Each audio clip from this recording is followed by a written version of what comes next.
کشمیر بنے گا، کشمیر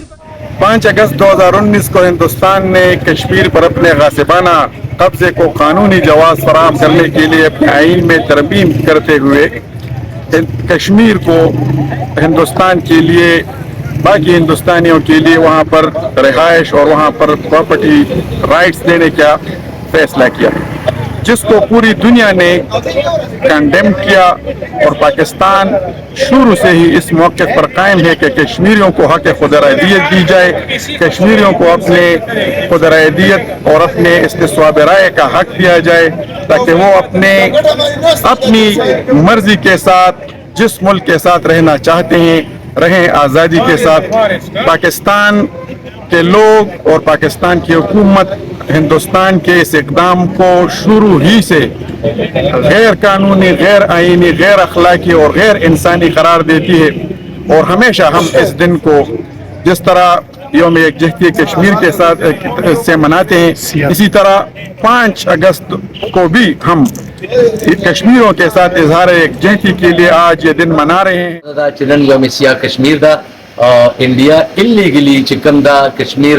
خپل حصہ جوړ کړی و، او نن ورځ مونږ کشمیر سره کشمیری خلکو سره څنګ بسنګ ولاړیو، شانه بشانه ولاړیو، چونکه دا انلیگل ایکٹ د انډیا چې دا ځان سره مطلب شامل کړي وو، او مونږ دا خبره اوسم کوو، مخکې مونږ کوله، ان شاء الله مستقبل کې به کوم پاکستان کشمیر د پاکستان حصہ وا دا او وی ان شاء الله ډیر زر دا چې کشمیر په پاکستان حصہ جوړ شي۔ پاکستان زندہ باد، کشمیر بنے گا پاکستان۔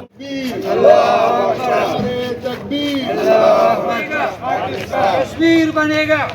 کشمیر بنے گا، آزاد کرو، ہم نہیں مانتے کشمیر بنے گا، کشمیر بنے گا، پاکستان۔ کشمیر بنے گا، کشمیر بنے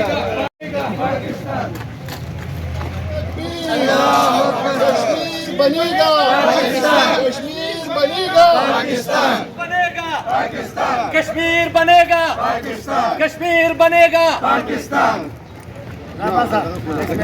پاکستان، کشمیر بنے گا،